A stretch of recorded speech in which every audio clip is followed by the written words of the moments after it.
All right, so I'll share my screen and here we go. So welcome to our webinar today.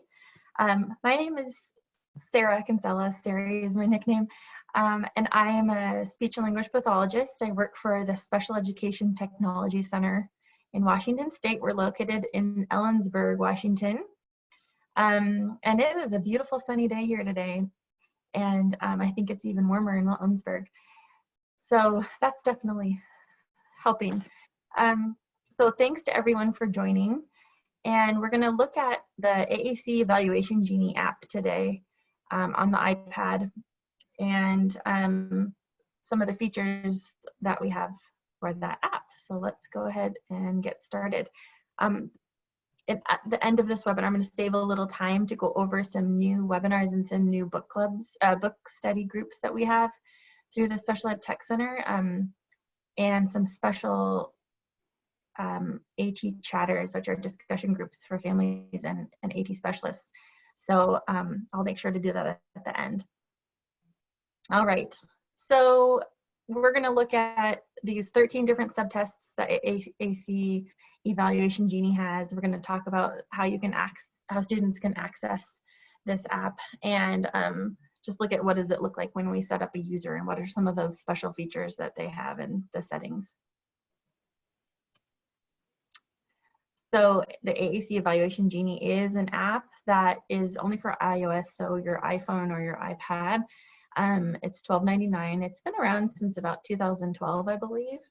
And it's a tool to supplement your AAC evaluations. Obviously, it's not going to be the only thing you use, but it can help. And I've also used it for other reasons, just even in my language therapy work with students too, because it has some nice ways to track some of those language goals that you might be working on. So the Evaluation Genie has 13 subtests, and you can use it, like I said, for ongoing evaluation. You could set up students and look at how their progress is with it, use it as a test retest kind of tool. I like it because it's quick. You could probably administer the whole thing in about 20 minutes if you have someone who's doing direct select with touching with their finger. But I've never done the whole thing all at once. So that's just probably how it works for that student and how it works for you. But you can easily skip to the subtest that you want and quickly look at some areas. And it's flexible. So if you are starting to look at some areas for a student, say you want to look at visual discrimination, and then you realize, I think I need to know about, I need to know more about noun function and verbs and nouns. You can just easily get to those pieces as you want. So it's pretty flexible. I don't know if you are familiar with the TASP, the test of aided symbol. I'm forgetting what the P is. I can show you an example of what that is. That is a paper-based copy, a paper-based test, and it's similar to this. There's a lot of things in common with AAC Eval Genie and TASP. And if you're interested in seeing what that looks like, I have it from another webinar I can pull up. But if you're familiar, then some of these items might look familiar. They're not the same company and they're not related. So there's 13 subtests I mentioned. The first two look at vision skills, and it's really identifying, how small of a cell and that your students can visually track. So with this visual identification, you can choose to do all 30 items, or you can do a screen and just do 15. And that's the case for most of the subtests. You have an option of doing a screener for fewer options or doing more. And then visual discrimination, like in this picture that they're showing, it would be find the baby. And so they're discriminating the baby from socks and elephant milk. So I'm actually just gonna get in here and show you because I think it's more fun to see it. So hopefully you can see my iPad here. Yep. Great, thanks. Okay, so I think 3.8.5 is the newest version. I don't think it's changed too much since in the last few years. And one thing that I do know that's changed is the ability to get users back, because that was an issue I've had in the past where I would set up my students and then they disappeared. So I'll show you that feature in case you're familiar with it from a while ago and you're just using it again, or you will be using it again, I guess, once we're up and running. So it's fairly simple to get started. You have your list of users, and then down here at the bottom it says restore users. I just recently had to do that because I couldn't find them, and then it'll restore whatever your last group of users was. But so you, up along the top, there's the help, and help, by the way, will tell you what all of the subtests are measuring in case you need to remember while you're doing it.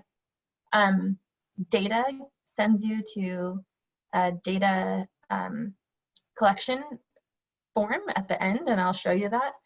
So when you're done with subtests, you can see how they did. Settings, and then you have start. So I'm going to set up a new user and make this a little bigger. I'm going to set up a new user and show you those visual vision tasks first. So I click add user and enter the name. I'm just going to put webinar. Whoops. So I can remember that this is not a real user. And then here's when I want to go to the settings. And automatically, all of the tests are enabled. So you can see this is the list of the 13 subtests. Those first two are the vision ones I wanted to look at. And I only want to do those two right now. So what I can do is either I could tap on all of these to get rid of them, or you can easily just go to reset and reset all off. And then now you could select the one that you want your student to start with. So I'm going to select identification and then discrimination and finish. So now I have my student webinar. I'm going to do start and we'll look at visual identification. So I could choose right here if I want to do all 30 or if I just want to screen the 15 items. I'm just going to keep it on 30 just so you can see. But up here is a grid where you can change from all to screen. And then I select start. Turn up my volume. Oh, could you hear that? No. Okay, let me try it again.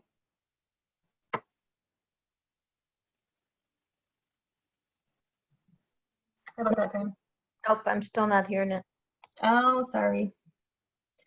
Okay. I probably, when I shared my screen, didn't share. You could just share, say what it says. Yeah. So that's probably easier than me trying to troubleshoot this right now. So it says find the airplane. And so if I click on the airplane, it makes a little sound. So I know I clicked it. And it gives me that visual reinforcement. If it says find the airplane. If I don't click on the airplane, I'm going to click on the middle one.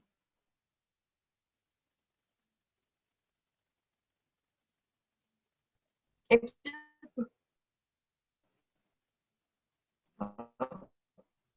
sorry, I'm a little bit frozen. When I don't find the airplane, it gives me, oh, and I just lost it. It just gives me a click noise. Okay, sorry, I'm going to get my iPad back. Something happened with my connection there.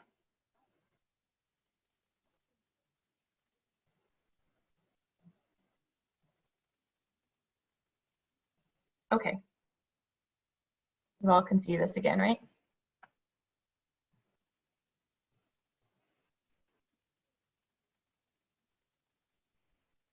So you can see changes location. The cells are getting smaller, the more cells. Siri, can I ask a question? Yes. So do you have to start at the beginning of it, or if you know a student can do at least 8, can you start with 8, or do you have to start with just 2? That's a good question, Linda. I think you have to start at the beginning. You could screen, and let's see if we go home, if we go back, and we do settings. I'm gonna try the screen and see if it, I think it's still gonna start at the 1, I believe. Yeah, the 2. Thank you. Yeah, so there are some settings for customization. There aren't a ton in this one. So I think you get the idea of this visual discrimination task. Sarah, Yes. Travis, when the Assessment Genie originally came out, it used Pop the Balloon, and it had a balloon, and the balloon would pop, and it was very animated.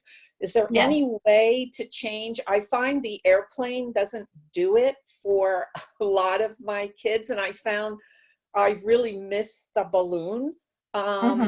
You know, do you know of any way to change that? Great question. So they have changed that option, so you can change your icon, the picture. Okay. I wish you could put your own picture in. I don't think you can, but there are 40 pictures that you can choose from. Oh, okay. How to do that right now, because that's a great Oh, question. okay, great. Because I haven't yeah. used this in a while, so you know. Yeah. Okay, great. You want Thank it to you. be, yeah, as motivating as possible, right? Yeah. So if you go to settings, at the bottom it says tap for more options. Okay. And this brings you into your preferences.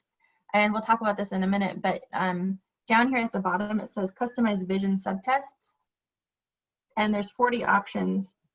I have done a lot with truck and fire engine, but the balloon is in here too. That triangle is kind of nice. So let's see. We can get to that balloon. It's probably going to be the last one I choose, right?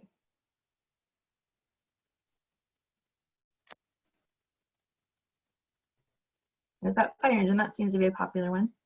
And the dog.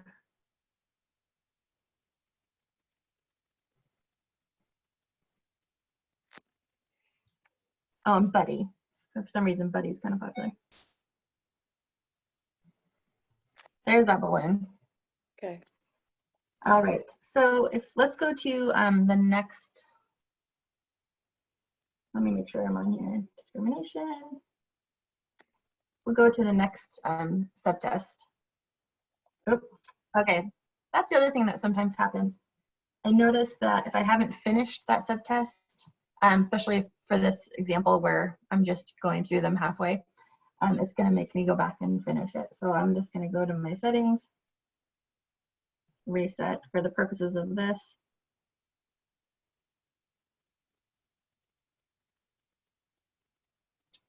Okay, so here's our visual discrimination task. You can again do the screen or you can do all 30. Okay, so now it says find the balloon. And it did change. I think I remember that pop too. This time it does just a smiley face and it makes a little sound. It doesn't do that pop.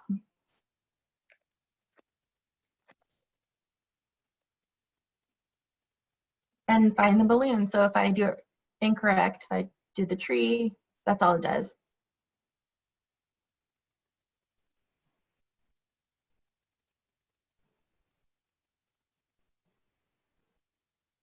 Okay, I think you get the idea.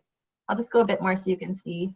It goes to 5x9 grid at the end. Here, I'm gonna check our comments and see what.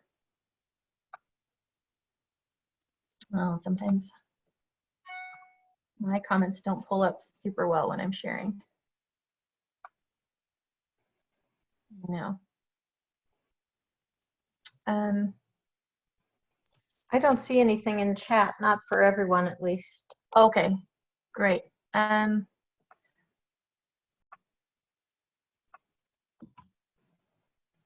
now I can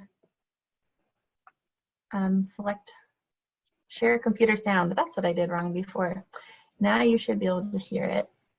I can pull up my.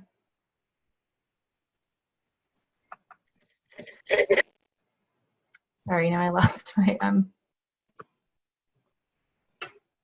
iPad. Bear with me here.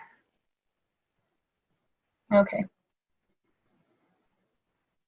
Find the balloon. Can you hear it now? Yep. Okay. All right, great.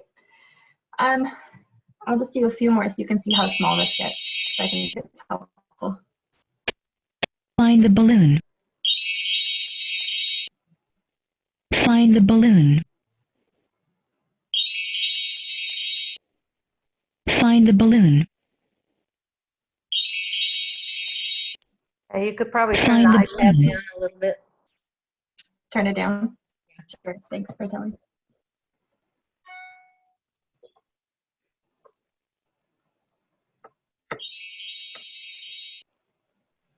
Find the balloon.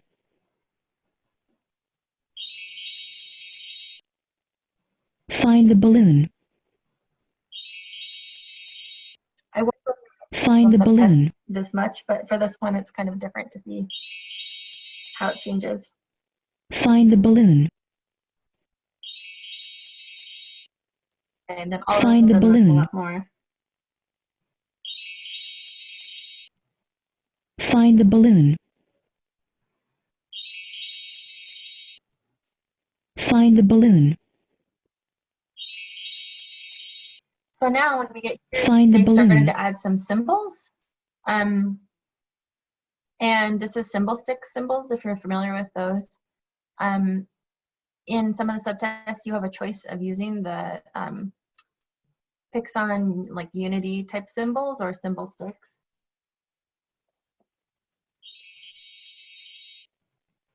Find the balloon.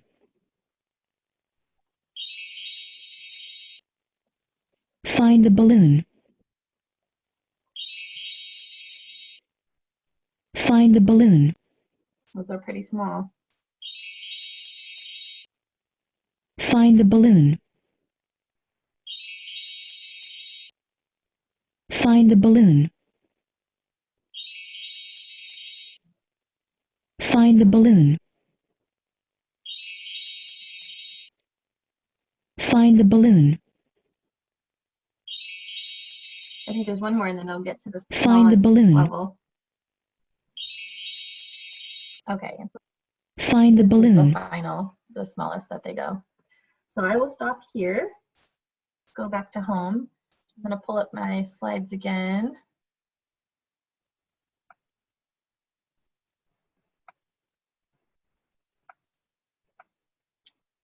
The next two subtests are, the next few subtests, excuse me, are looking at vocabulary skills. So identifying the noun, find the hat, identifying the function, and sorry, I just had to move something out of the way, whoops. Find the one you sleep on, find the one you wear, find the one you drink. And then you get into verbs and category recognition. So find drinking. The category one, I don't know what your experience is if you've used this before. I tend to, sometimes I try just using it as it is when I'm with a student, but sometimes I'll turn the volume off and kind of do it my own way because either I can make it a little more interesting and motivating to connect to, or I might want to reword the way something is said. So for instance, find the one the cow goes with. I've had a couple students where they've got this, they understand it, but then I've had students where it's just that wording was a little bit tricky, and I would say, where should cow go? Or which one, where should we put cow? And that was just a little bit easier to understand. Sometimes also if, if you can remember this in your data that you've done it yourself, so you would adjust your score, you could model what that looks like. So I put the cow here. So I will show you, let me go to the next slide and then I'll show you the other category. There's word association, what goes with the chair. That can also be a little bit tricky, and sometimes we'll talk about, as an example, you know, chair and table go together because I use the chair when I sit at the table. So again, you can modify as you need to, and remember that it's not the only thing you're using for your AAC assessment, obviously. So you would make note of how you're changing it, but in your evaluation, but certainly informally you can do that. And category inclusion. So you can see the example here, and I'm going to go ahead and exit and then show you these. And I think there it is. Okay, so again, I'm going to go to my settings and I reset for just now. And we'll do, let's do category inclusion.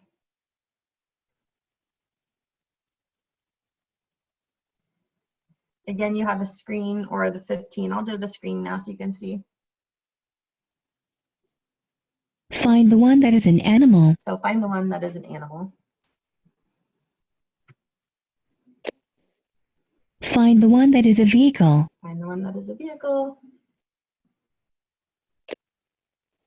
Find the one that is a dish. Find the one that is a beverage. Okay, a beverage. So then Find the one that is clothing. clothing. So you could, oh, so it does take me, since that was the only one I had on and I finished it, it took me to the data page. So you can see here, I just did category inclusion, what belongs in the category. I got 100%, yes. It's also showing me how I did for the visual discrimination tasks and the identification there. So this is pretty handy, and I was going to show you this later, but as we go through, I'll show you what some other things were, but you also have a language sample area here. Category exclusion is another. So let me just pull that up to reset.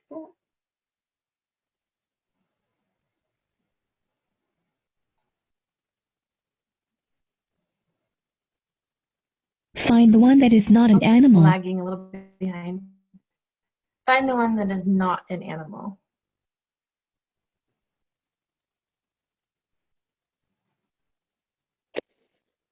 Find the one that is not a vehicle. Okay, I think you get the idea. Find the one that is not a dish. All right. Find the one that is not a beverage. Of our,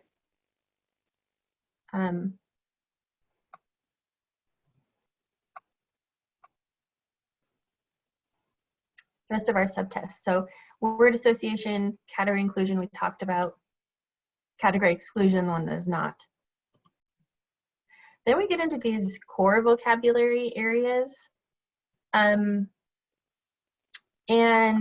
this is where you have a choice of selecting the icons that you want to use. If you want to use the Unity type icons or symbol sticks. So I think and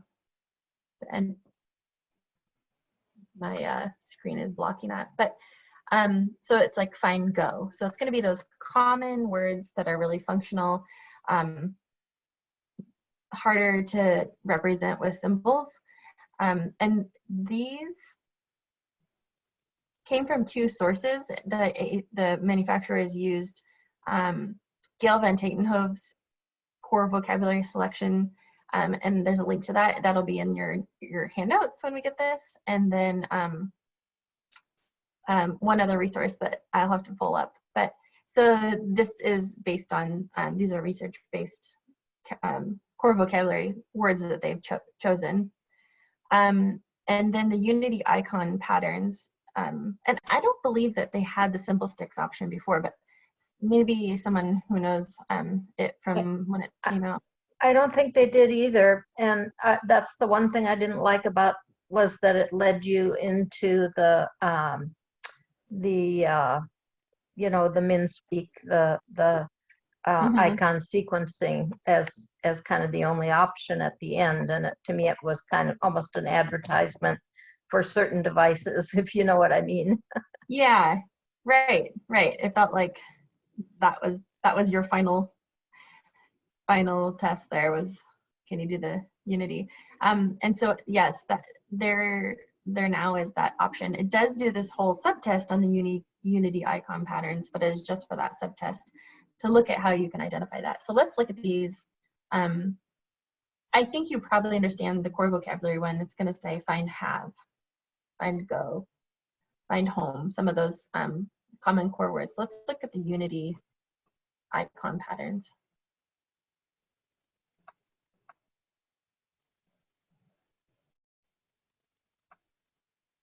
Okay, I'm gonna go home, go to my settings and reset, and turn on our Unity icon pattern and start. I'll make this a little bigger. Okay. Where can you find the word Okay, so where can you home? find the word home? So obviously for a lot of students, this is going to be much more abstract. So they're just looking at that pattern. If you're familiar with if you're familiar with like the Frankie Romick, the accent or those devices, you have seen these, or the lamp. The thing I like about it is that it does show you. Where can you find the word It does book? show you that selection up top when you select it. So where can you find the word book?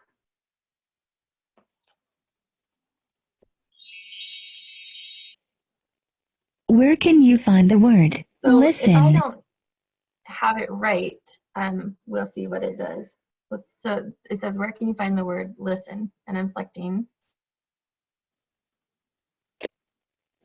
Where can you find the So I word selected the I, and time? it just didn't do anything. It didn't pop the word up to reinforce. So then where can you find the word time? Let's see the difference.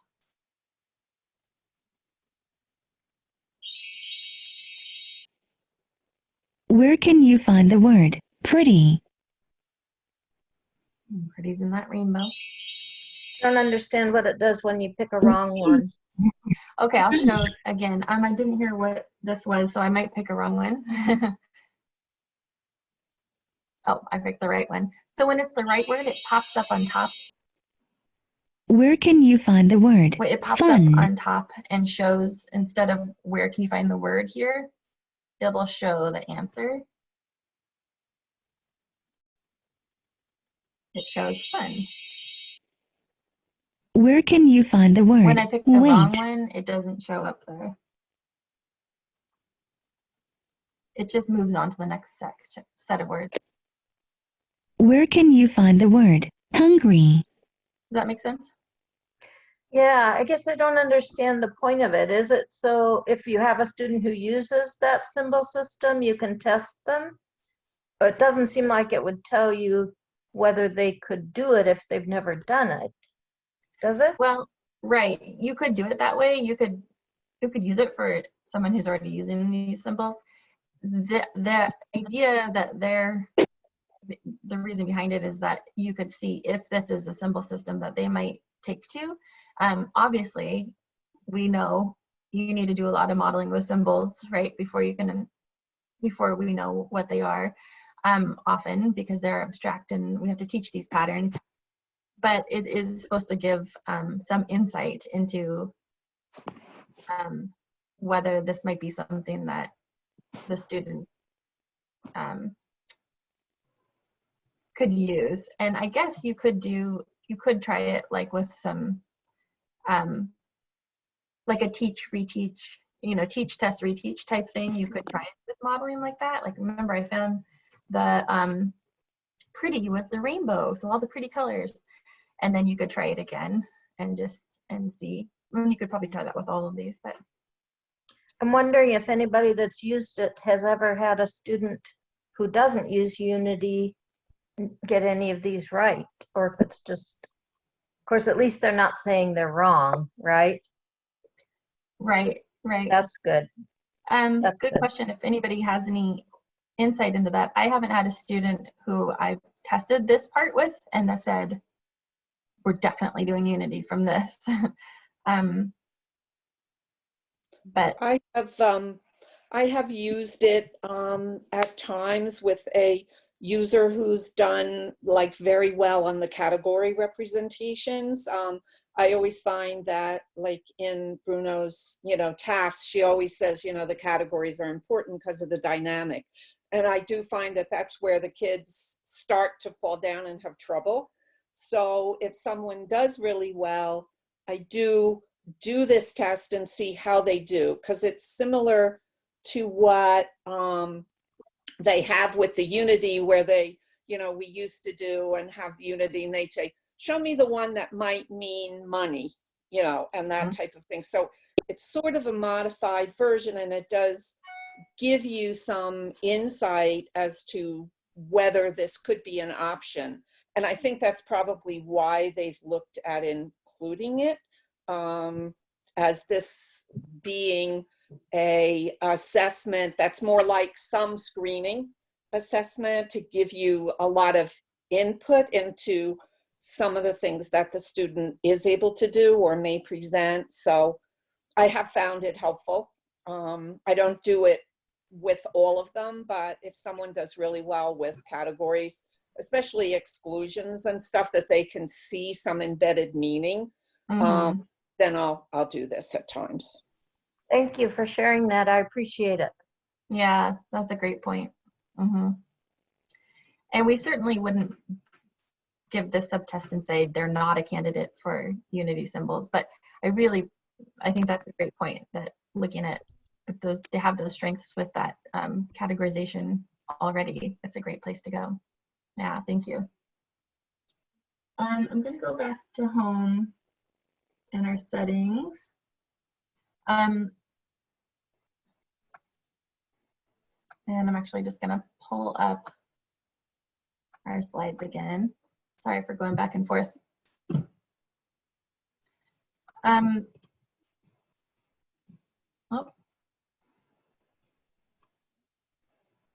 right, trying to get it. There we go.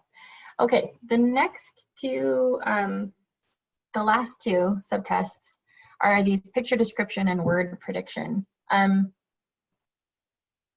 I think I could be wrong that word prediction is a newer one too. I don't remember having that before, like several years ago when I first used it. But picture description is another one where you can change the symbol set. You could have those symbol sticks pictures, or you could have the Unity Pixon symbols.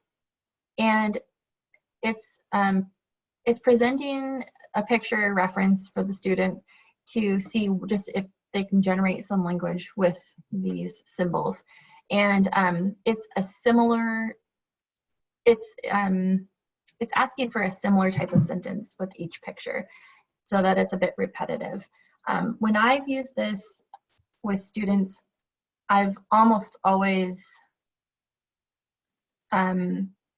presented it first and then talked about the picture, and then given just no cues and see what the students do, but then also later have talked about the picture and modeled one because they're so similar, the next picture pattern, and see what that's like. And it's nice to give a little information about what happens before and after your model and what type of words they're using. So it will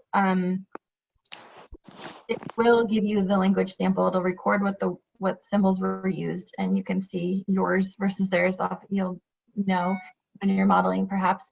And then it will also show you the MLU. And then this word prediction subtest is looking at word recognition. Are they seeing the text for horse and selecting it? And it's really to see is it important to include word prediction in the the alphabet page of an AAC system, is it important to have that word prediction feature? And I think often it is, but it can give you some information to look at that. So I think I can just pull it up here. There we go. Sorry, I keep getting out of it. I can just do it the easy way. So if I reset, we'll do picture description and word prediction.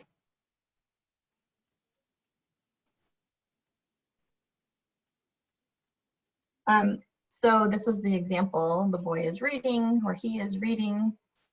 You could He. And I might say he Reading. reading, and the student might do he is reading. You can delete a word. You can delete all. But I'll take you through the picture prompts so you can see. He is writing. He is eating. They are dancing. And what's the task for the student again? What are they supposed to do? Type a sentence? So type a sentence. Okay. Is. Oops. He. Is. Drinking. And then I could show, you can make it say the whole thing. Let's do that. He. And we is can't really see. Drinking. We can't really see what you're doing. Are you typing it in, or are you picking the pictures to make the Oh, sentence? I'm sorry. I'm selecting the pictures. So let's go to another one. I see. So I'm tapping she. Okay. I'm sorry, I forgot I don't have my my little hotspot on there. I usually try to have that on. You can see what I'm doing. She, and then I'm selecting is. The button is. Is. She is. Then I'm going to go down here to eat. Eating. And then I can say, let's listen. Speak all. She. Is. Eating. And then up here it says picks on. I can change that just here to symbol sticks. So I'll do it one more time. Up here on the top, picks on symbol sticks. I'm going to do a little bit more so you can see what it looks like in the data. We'll say he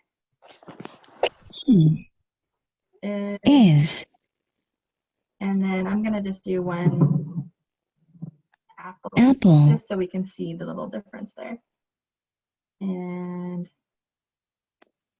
she is walking.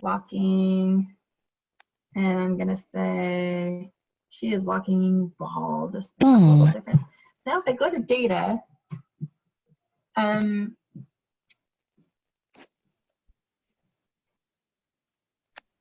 can see here it recorded the sentences that we put in. And it has also under picture description stats, it has the number of utterances.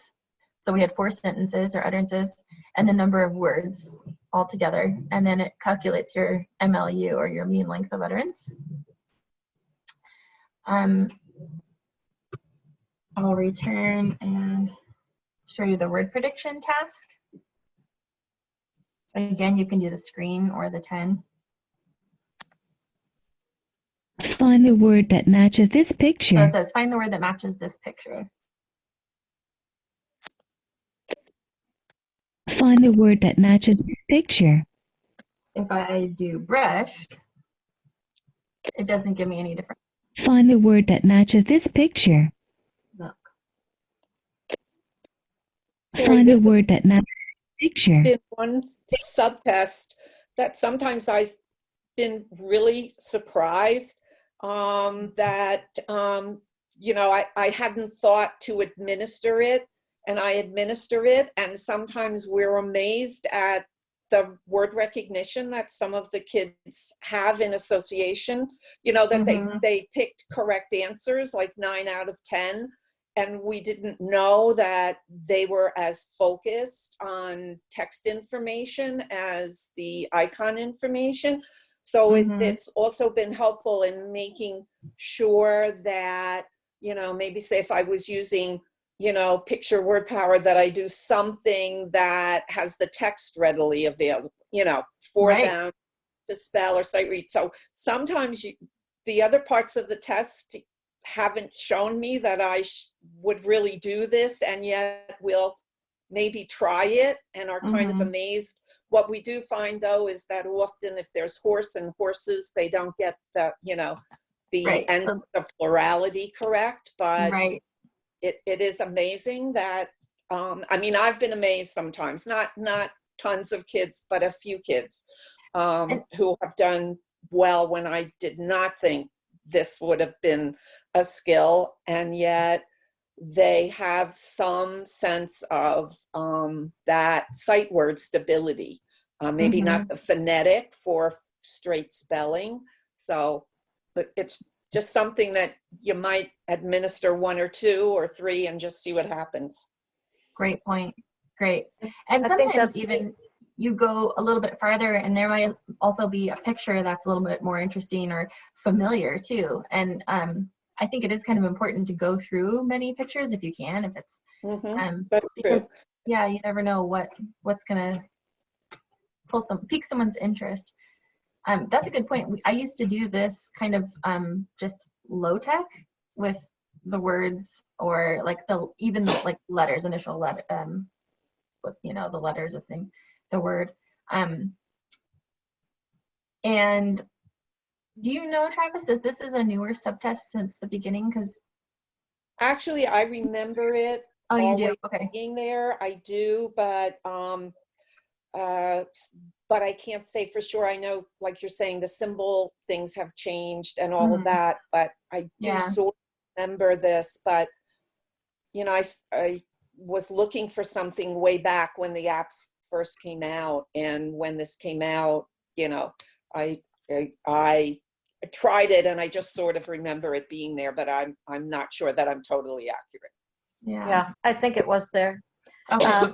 I think another way you could use this is even for non-AAC kids to see whether co-writer or read and write word prediction might be an option for them. You know, so you could use it to test other kids too, just the subtest. Yeah, for something that's really quick and Yep. engaging. Yeah. Yeah, thank you. Great point. That is a nice thing about this app. I've definitely used it with other students. I didn't think about it like that, Linda, though, but with like the word recognition, being able to select those choices. But yeah, just for looking at language skills for other students that are not AAC users, it can be helpful. Great, thank you both so much.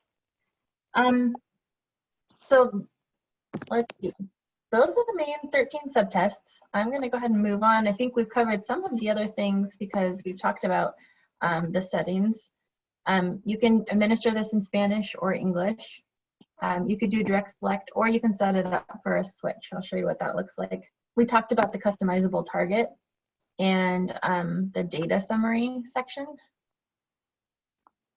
If we go home, so you can see up here in the top, it says scan disabled.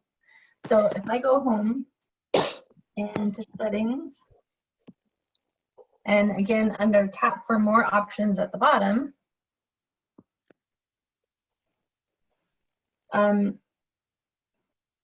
you can have the gesture setting, the advance, auto advance, or manual advance is like going to the next screen. You can have it do it automatically, or you can do that yourself. The scan settings are here. So you can have it scan linearly, to switch step scanning. You could do row column scanning, and then you can change your timing. Let's see, I'll show you this row column scan. Oops, sorry. And the feedback, so you could have it scan feedback is so then when it's selecting the row, it clicks, and it selects the column, it clicks. Or the response that when the one you're selecting makes a little noise. I'm going to do this so it clicks what it's scanning, and then again you have the symbols at the bottom which are not related to the scanning. So if I do finished, you can go to settings,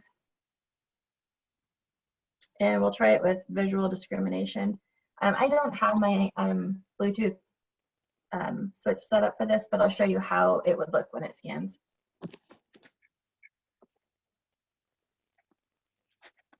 So you can see that it says stop Find the scanning balloon. up here. And it always fills up the keyboard. So if I had multiple, yeah, let me see if I can go to, oh, it's not moving to next. There's So a is that slight, scan feedback then? yeah, are you hearing that little click? Yeah. Right, yeah. Otherwise, it'll click when I select the item. And I'm sorry I don't have my, I don't have a switch here to set up at the moment.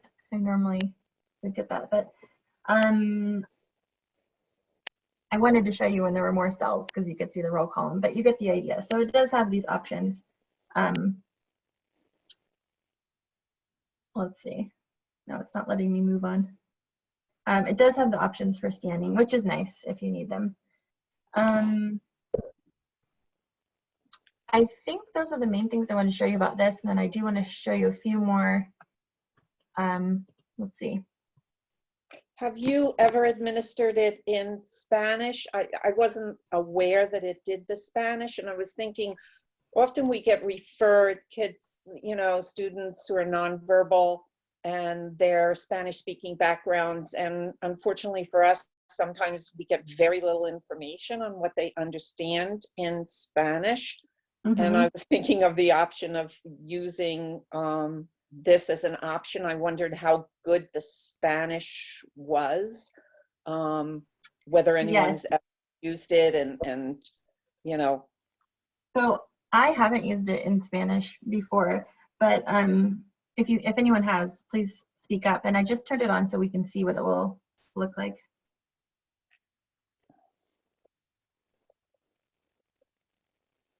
Encuentra la manzana. Could you hear that? Yeah. Okay, and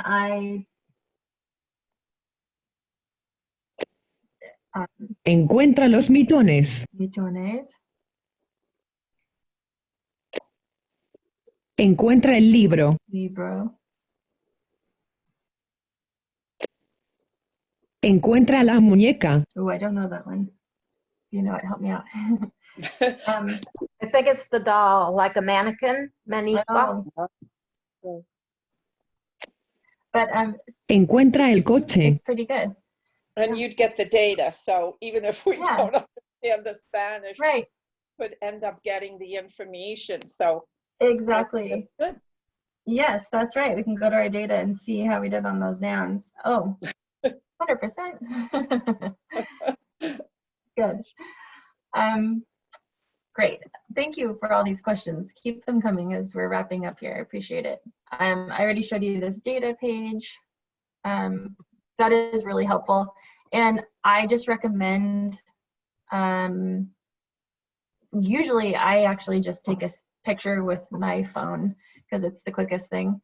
Or just do a screenshot on your iPad for the data, because like I said, I have had a few times when my users have disappeared or something funny has happened. I think they've gotten better with that, but I just recommend take a picture of your data as you have it, because you don't want to lose it.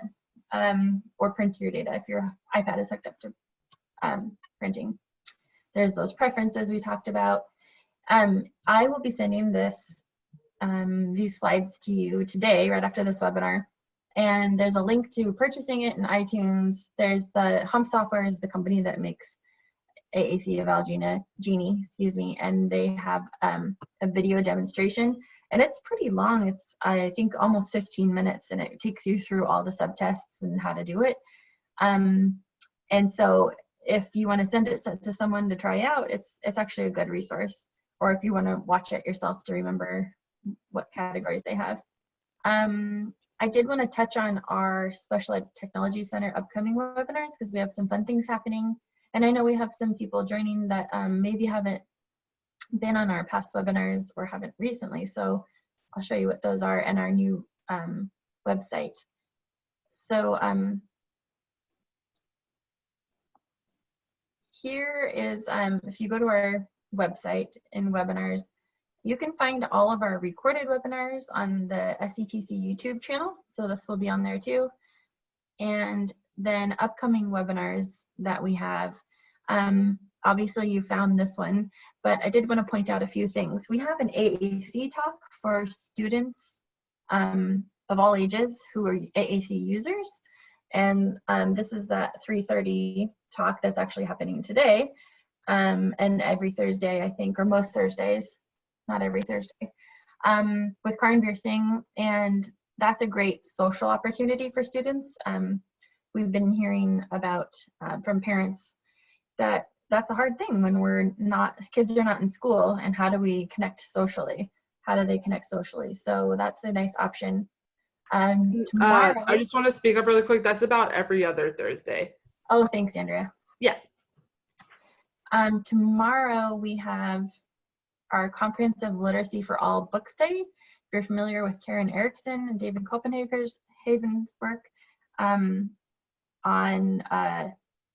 literacy development and strategies for students with complex needs. This is a great book, and we're starting our book study tomorrow. I'm looking at the first few chapters. I'm really excited about that. Sarah, is that still open for more people to register if they want to? I believe it is. Okay, good. I was going to suggest it, but I didn't want to if there wasn't room. So great. I believe it is. We were offering the book for the first few folks, but I believe it's still open. Andrea, you can let me know if that's not true. It is still open. So it's set up as a meeting, and our meetings are set up to be available to 500 people. So great. I think we're at 90 right now for the book study. Great. So it's great. That's super. We're really excited about this. It's really practical information about how to get in there and start literacy work with students, looking at phonological awareness, writing skills, reading, all sorts of things. And then we have these AT chatters I mentioned in the beginning of this webinar. Tomorrow's chatter is for caregivers. So if you have, if you know family members who might want to hop on and connect with other family members, parents of students who use AT or AAC, it's just a time to talk about what are our needs right now, what resources are we looking for, how are we feeling, and offering some support that way, and just a time to chat. We also have an AT chatter for more geared towards AT providers and SLPs, OTs, which happens on Wednesdays at 11 to 12, and we'll be getting that up here soon with the link. And you're welcome to join. It's the same idea of just a place to talk and ask questions about anything AT and AAC related. Okay.